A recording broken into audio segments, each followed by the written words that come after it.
pembicara yang berikutnya juga menarik sekali karena beliau sama seperti sekarang yang sedang saya coba dalami adalah belajar tentang behavior, kebiasaan, pola perilaku, dan ini menarik. Seringkali kita fokus banyak kepada hal-hal di dalam dapur kita, tapi kita lupa memikirkan apa yang kemudian dilakukan oleh para pelanggan, konsumen, atau pasar kita. Nah, langsung saja saya panggil Mas Kris Nurmanto. Terima kasih Mas Arto atas introduksinya.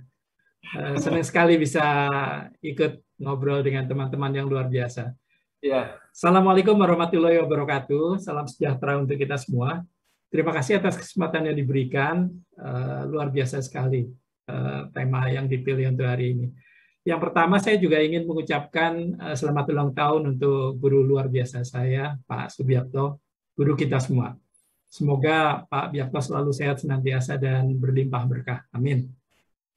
Oke, untuk meringkas waktu, karena waktunya sangat terbatas, saya ingin langsung ke materi aja ya.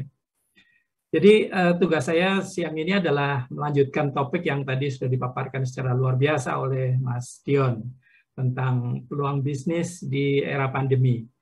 Tadi saya sempat mencatat ada 2 kalimat yang penting sekali, bahwa pandemi efeknya itu menjadi the great reset. Semua harus di-reset, semua harus dirubah. Dan bahwa traffic sudah pindah dari offline ke online. Nah, saya hari ini pengen meninjau tentang bagaimana kaitan behavioral science, ilmu perilaku, dan bagaimana kita bisa memanfaatkan peluang di aspek online. Jadi pertanyaannya adalah, apa yang terdampak dari kebijakan prokes COVID-19 selama PPKM yang terus diperpanjang ini?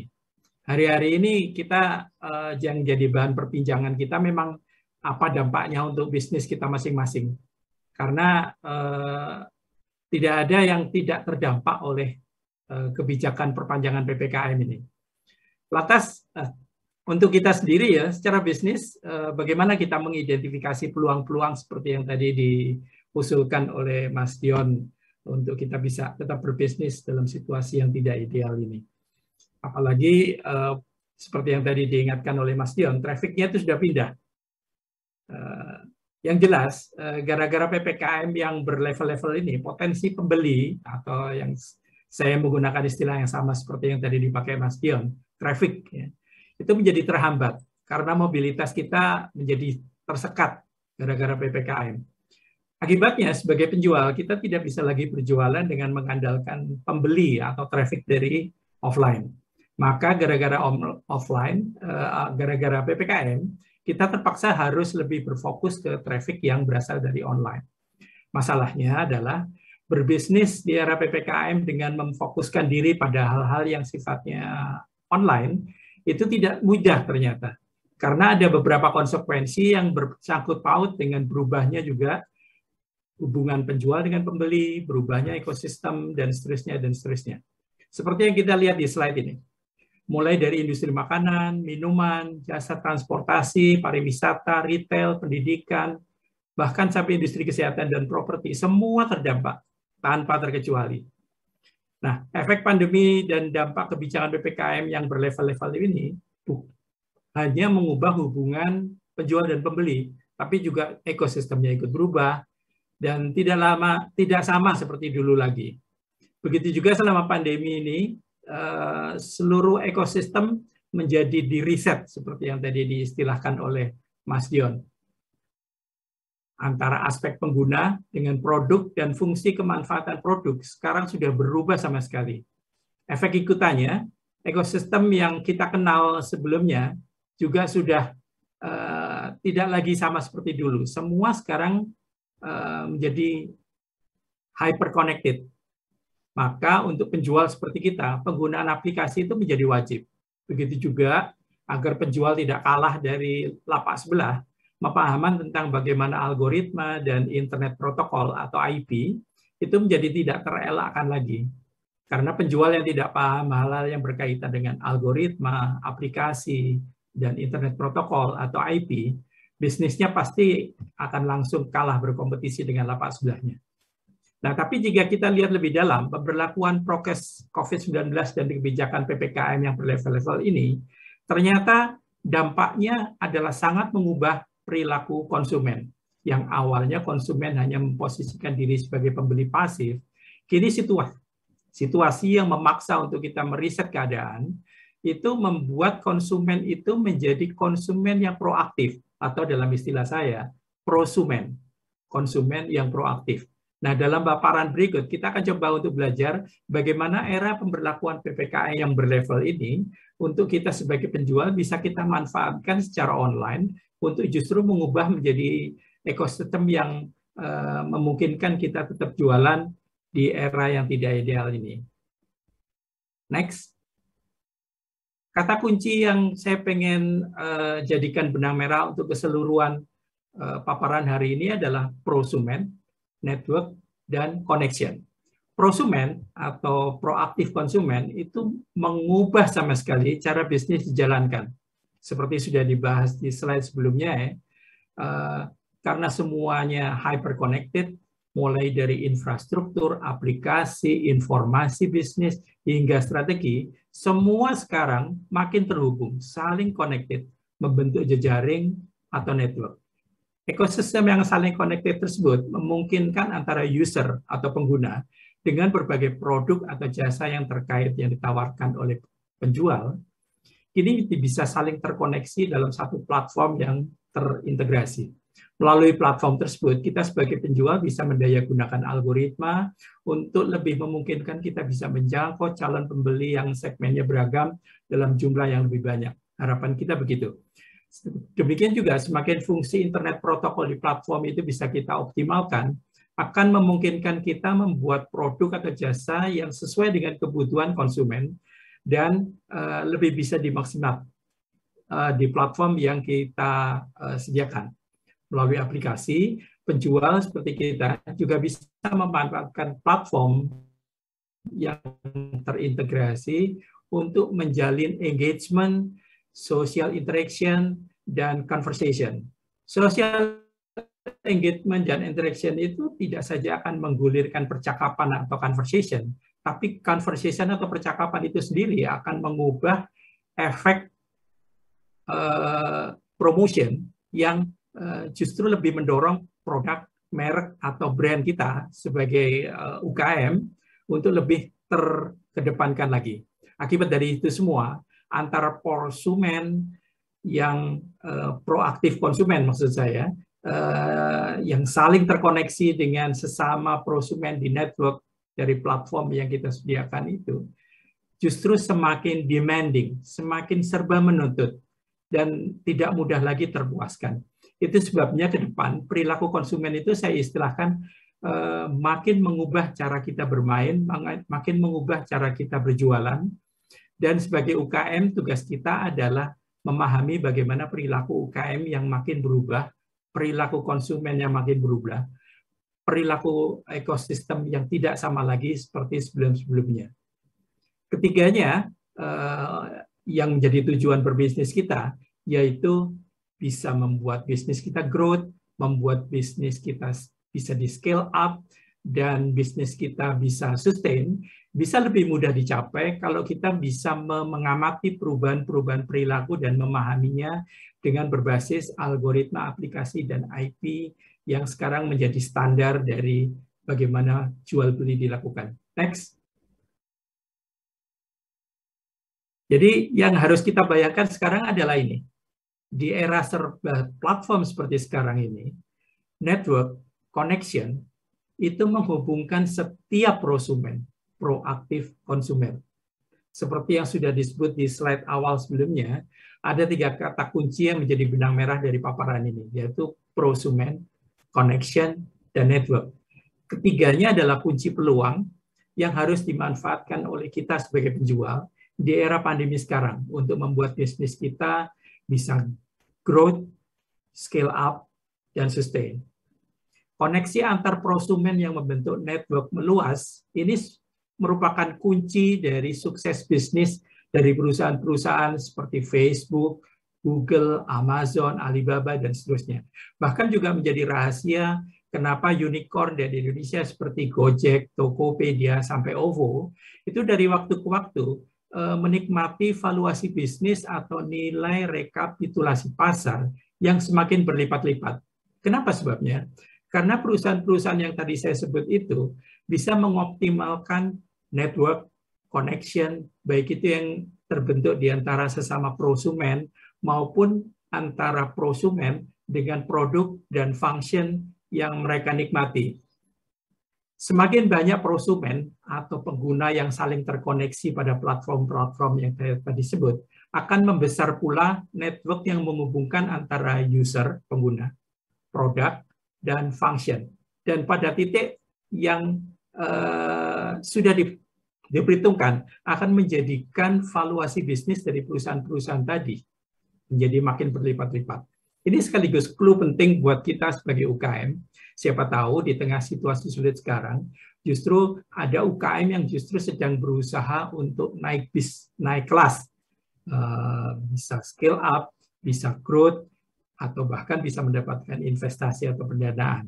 Dengan demikian, bisnisnya justru berkembang ketika pebisnis lain sedang mengalami kesulitan saat ini.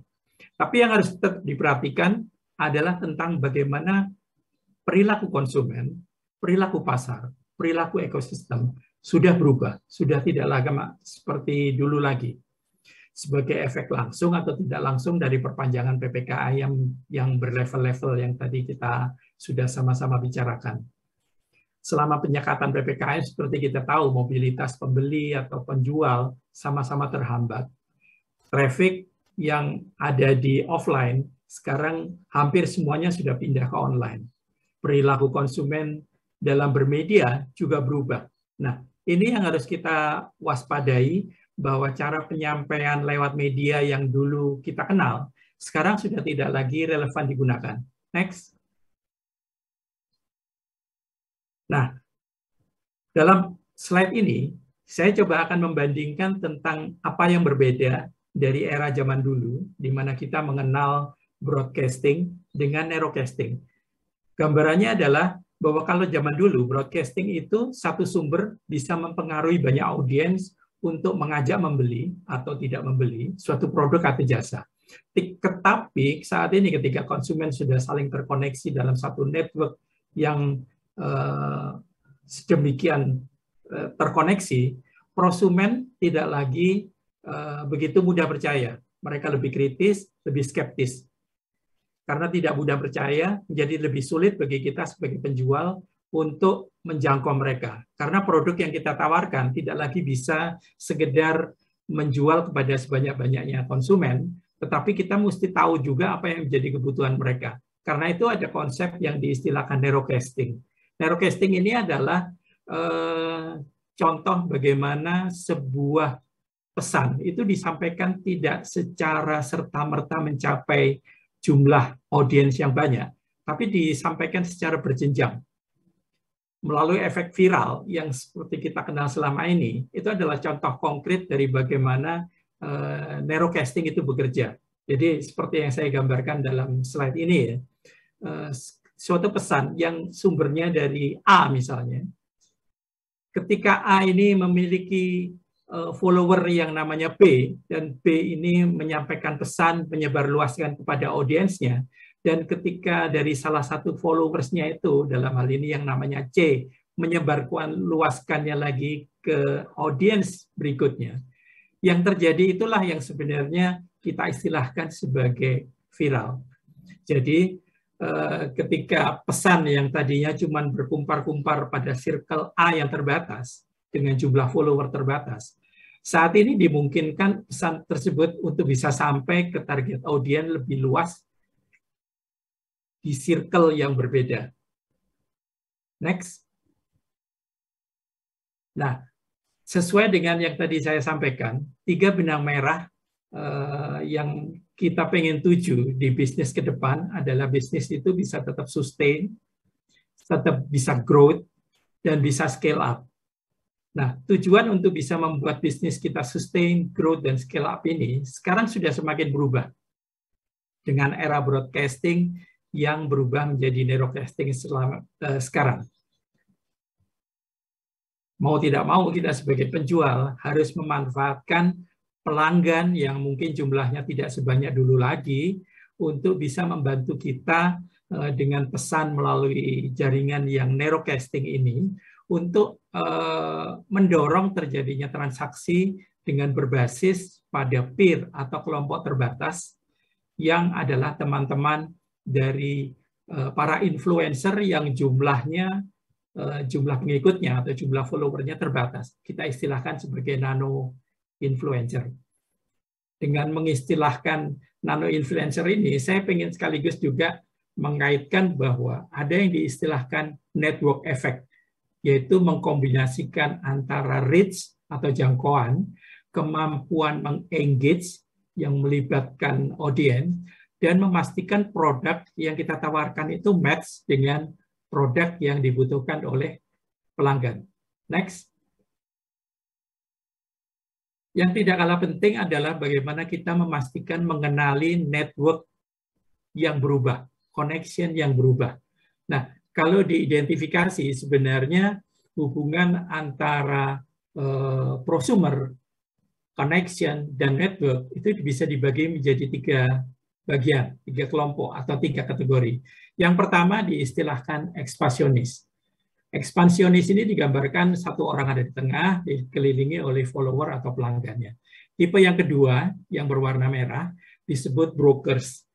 Yang ada di tengah, itu menjadi penghubung dari beberapa kelompok atau network yang saling berbeda, yang sebelumnya atau satu sama lain tidak saling terkoneksi. Nah, tipe network yang ketiga yang harus kita kenali, dan sekarang menjadi kecenderungan, adalah diistilahkan dengan conveners. Conveners ini yang berwarna hijau di ujung paling kanan, itu adalah gambaran bagaimana koneksi itu memungkinkan seseorang yang ada di pusat network memiliki banyak teman yang satu sama lain saling mengenal dan terjadi koneksi dan network sangat kuat. Jika diperhatikan, sebenarnya dalam slide ini 3 tipe atau kategori network itu menghubungkan jumlah orang yang sama. Jadi kalau dihitung nih, itu sama-sama menghubungkan 12 orang. Bedanya, ada perbedaan struktur koneksi, ada perbedaan konfigurasi, hierarki, dan pengaruh atau influence yang menjadi salah satu kata kunci di zaman ini ya. Yang berbeda-beda di tiap networks. Antara ekspansionis yang di paling kiri dengan broker yang ada di tengah maupun conveners yang paling kanan, itu struktur koneksi, konfigurasi, hierarki, dan pengaruhnya saling berbeda, saling berubah dari waktu ke waktu. Next. Nah, kalau dalam bisnis itu ada diistilahkan bagaimana tujuan berbisnis itu adalah untuk mencapai growth, bisa di scale up, dan akhirnya sustain, sebenarnya yang bisa diibaratkan itu adalah berkaitan dengan hidupnya pepohonan. Tidak langsung besar serta-merta, tapi bermula dari benih yang kemudian bertunas, bertumbuh, berkembang, dan akhirnya bisa sustain. Next. Nah, ini sebenarnya adalah slide yang saya ingin menyemangati kita semua sebagai UKM sesuai dengan tema besar dari acara hari ini, Indonesia Spicing the World. Sesungguhnya kita sebagai UKM sudah pantas untuk bisa menyiapkan kemampuan kita sekarang untuk bisa ikut membumbui dunia. Nah, hal-hal apa saja yang perlu kita persiapkan itu adalah aspek-aspek yang saya identifikasi dalam slide seperti yang terpampang.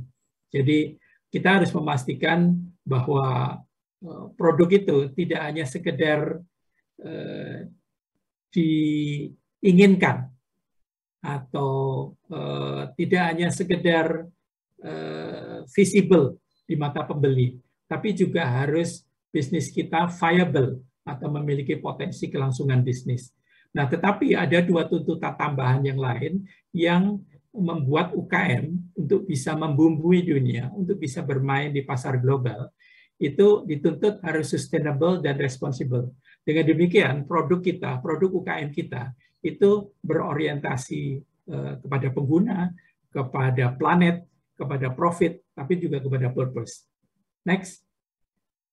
Nah, terima kasih Kira-kira demikian paparan yang ingin saya sampaikan, dan inti dari semua problem yang kita hadapi selama PPKM ini, di online ada peluang untuk mengatasinya. Terima kasih. Terima kasih Pak Kris. Wah, seru juga ya memahami consumer behavior ini. Tadi ada visible, viability, serta desirability.